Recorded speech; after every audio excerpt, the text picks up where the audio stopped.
सावरगाव धालेवाडी तर्फे हवेली जिल्हा परिषद गटातील शिवसेनेचे उमेदवार गुलाब पारखे यांनी एनेरे, पारुंडे, वडज, दातखेळवाडी, विकासवाडी, निमदरी आदी गावांना भेटी देऊन मतदारांशी संवाद साधला व कोपरा सभा घेतल्या। याबाबतचा आढावा पाहूयात विस्ताराने। वेळेला त्यांना खाजू आली आणि इकडे जरा चांगल्या जागी जा, पुढे त्यांना माणसात प्रतिष्ठा आहे। अरे आमच्या हाताला धरून महाराष्ट्रात तुम्ही चालले, कुठं होतं कमळ? उमेदवार मिळाले का महाराष्ट्रात तुम्हाला? काय केलं विधानसभेला तुम्ही?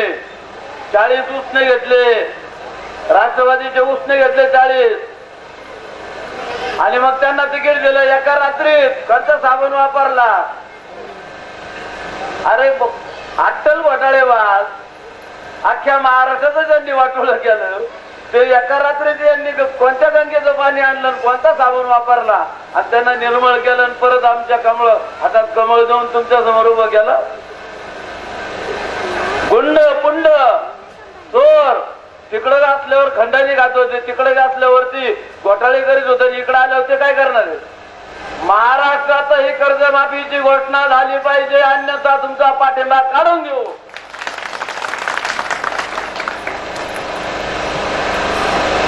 घड्याळवाल्यांना त्यांना सहकार्य करायचं असेल तर ते उघडे पडतील, त्यांचे दात पडतील। शेतकऱ्यांच्या विरोधात जाऊन घड्याळवाले त्यांना मदत करणार असतील सरकार जगवण्यासाठी तर त्यांचं पाप त्यांना। आम्ही मात्र शेतकऱ्यांच्या प्रश्नावरती सरकारचा पाठिंबा काढून घेणार, अशा पद्धतीचं धोरण शिवसेना पक्षप्रमुखांनी जाहीर केलं। प्रश्न प्रामाणिकपणाचा आहे। ज्या जनतेने तुमच्यावर विश्वास टाकलाय त्या जनतेशी प्रामाणिक राहिलं पाहिजे। आपण आशाताईला निवडून दिलं, कशासाठी दिलं?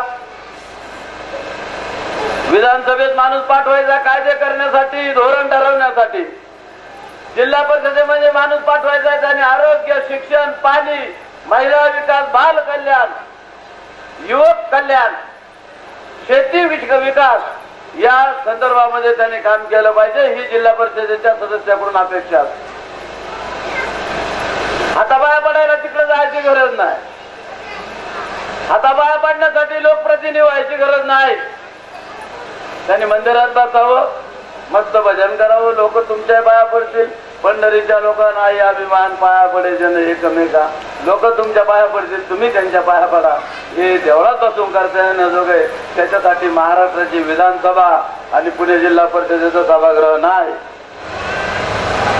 कमी बोलणारा माणूस जास्त काम करू शकतो, त्याची ऊर्जा साठून राहते कामासाठी। बोलून बोलून श्वास खर्च होतात आणि माणसाचं आयुष्य कमी होत। आता परत त्यांच्या शब्दावर विश्वास ठेवून अशी चूक करायची नाही।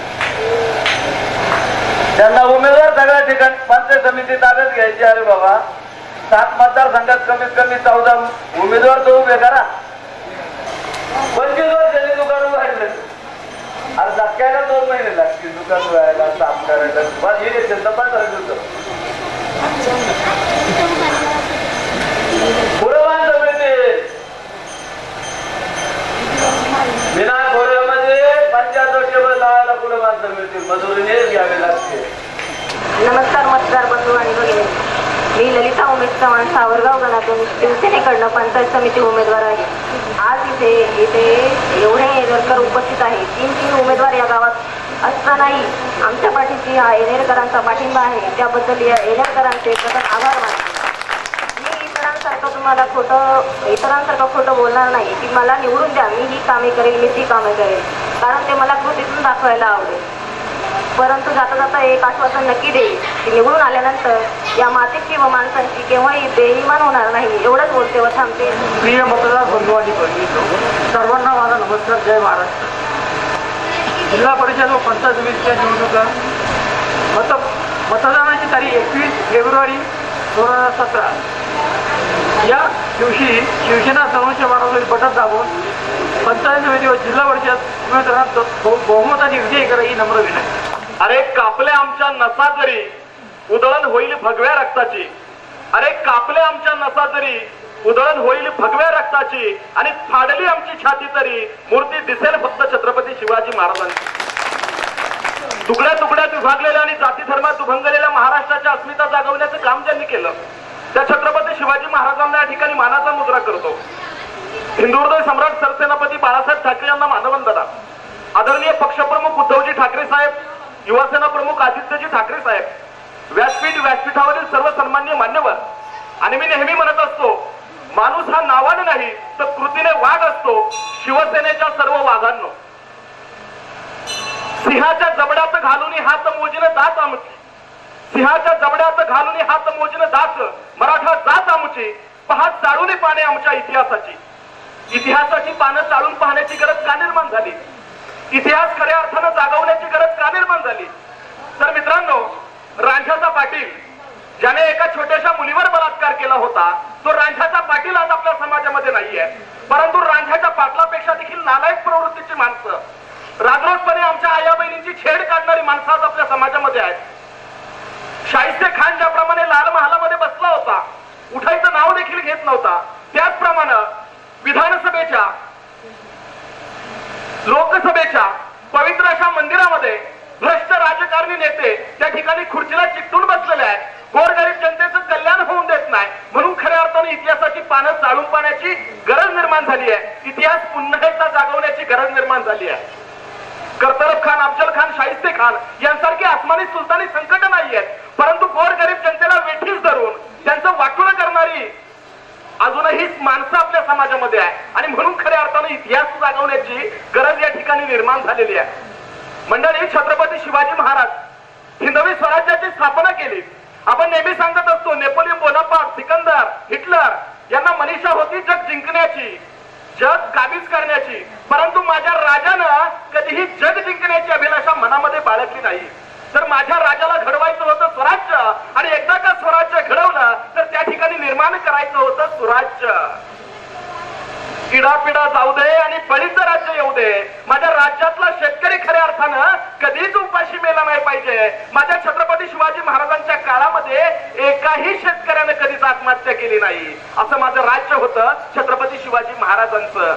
आणि म्हणूनच छत्रपती शिवाजी महाराजांचा आदर्श डोळ्यासमोर ठेवून खऱ्या अर्थानं सुराज्य घडवण्याचं काम जर कोणी करत असेल तर ती फक्त शिवसेना करते. माझ्या बांधवांनो, तुम्हाला माहितीये, गेले 10-15 वर्षाचा भ्रष्ट कारभार, असंख्य शेतकऱ्यांच्या आत्महत्या, नको तितक्या गुन्हेगारी, एवढ्या सगळ्याला कंटाळून 2.5-3 वर्षापूर्वी आपण परिवर्तन केलं आणि शिवसेना भाजपा युतीचं सरकार या महाराष्ट्रामध्ये नव्हे तर ह्या देशामध्ये देखील आलं.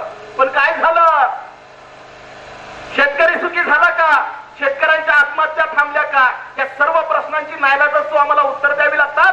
तर नाही मंडळी, सत्तेची ही लालसी माणसं, कैलास बुवांनी सांगितलं, गुंड घेतले, खंडणीखोर घेतले, गुन्हेगार घेतले, सगळ्यांना पवित्र केलं. सत्तेसाठी कोणत्याही थराला जाणारी ही माणसं, अहो कन्याकुमारी नाही तर कन्याकुमारी पासून तर काश्मीर पर्यंत नको तशा युत्या केल्या, नको ती माणसं घेतली. परंतु एक गोष्ट सांगतो, शिवसेनेची बांधिलकी असते ती फक्त सर्वसामान्य माणसाची, सर्वसामान्य शेतकऱ्याची. आणि म्हणूनच सत्तेमध्ये राहून देखील जर खऱ्या अर्थानं संघर्ष करत असेल तर ती फक्त शिवसेना.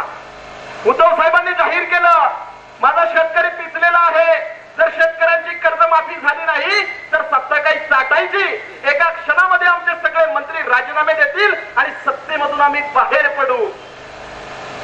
आणि म्हणून मित्रांनो, आपण मतदान करत असताना पक्ष कसा आहे आणि उमेदवार कसे आहेत हे बघून आपण मतदान करायचं असतं. या ठिकाणी मुद्दाम म्हणून मी शिवसेना आणि भाजपाचा उल्लेख केला. खरं तर भाजप हा आमच्या पुढे फॅक्टरच नाहीये.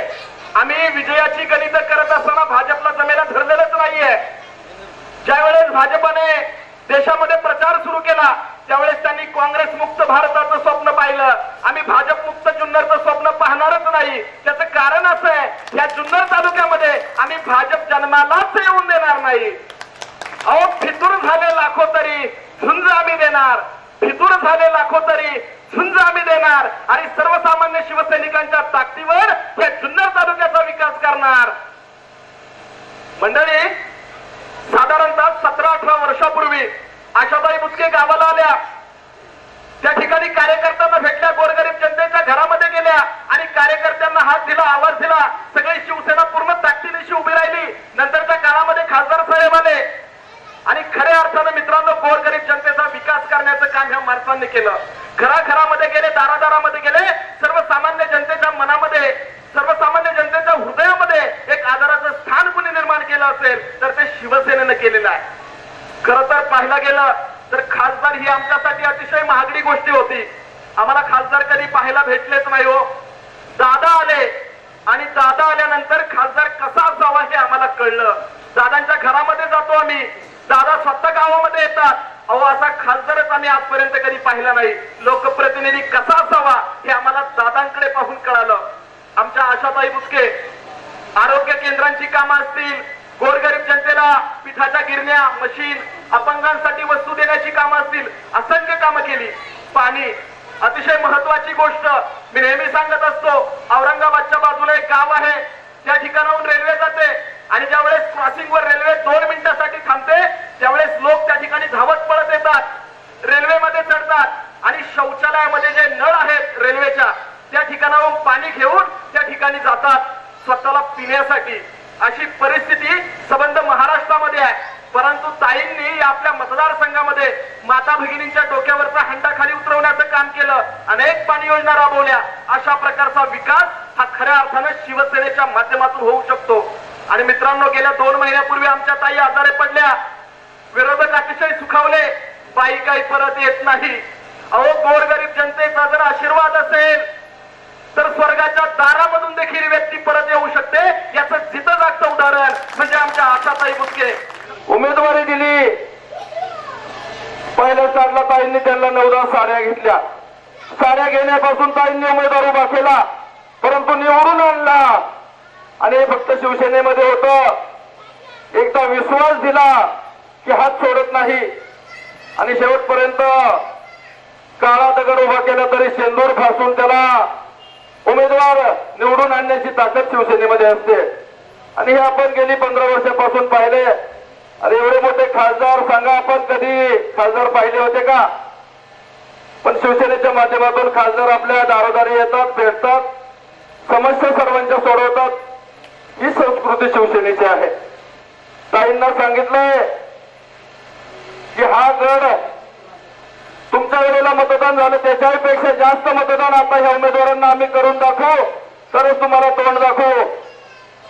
आणि असा ठाम विश्वास घेऊन हे दोन्ही उमेदवार आपल्या विभागात गेली 1 महिना झाले पायी प्रवास करून वाड्यावस्त्यांपर्यंत घरोघरी पोहोचलेले आहेत, माता भगिनींपर्यंत पोहोचलेले आहेत. काही गोष्टी सांगायला गेल्या तर डोळे भरून येतील. एसी मध्ये फिरणारा माणूस काय आवश्यकता होती त्यांना, परंतु त्यांनी सांगितलं नाही मला घरात बसून जमत नाही. आणि त्यांनी सुरुवातीपासून शर्यतीमध्ये भाग घेतल्याच्या नंतर फळीफोडची शर्यत केल्याशिवाय सोडत नाहीत. आणि असं त्यांचं नशीब त्यांच्या बरोबर आहे. शिवसेनेची ताकद आहे, आपल्या सर्वांची आशीर्वाद त्यांच्या बरोबर आहेत. आणि त्यांच्या बरोबरीने आमच्या सोनबाई आहेत, दोन्ही उमेदवार. आणि पलीकडला देखील उमेदवार धोंडीभाऊ मोरे, त्या ठिकाणी धुळे नंदुरबारचे सहसंपर्क प्रमुख माननीय बबनराव थोरात आणि सुभाष शेठ मोरे या दोन्ही मंडळींनी जबाबदारी घेतली की तिकडून तो उमेदवार विजयी करून द्यायचे आणि जास्तीत जास्त शिवसेनेला ताकद द्यायचं काम आमचं राहील. आपल्याला माननीय उद्धव साहेबांना ताकद द्यायची आहे. आपकी बार उद्धव सरकार अशा घोषणा करून आपण उद्धव साहेबांनाही शिवनेरीचं एक भूषण आपण दाखवून देऊ. आजच्या बातमीपत्रात आज आपण इथेच थांबणार आहोत. जिल्हा परिषद व पंचायत समिती निवडणुकींच्या घडामोडींसाठी पाहत रहा फक्त आपला आवाज. हाक तुमची, साथ आमची. धन्यवाद.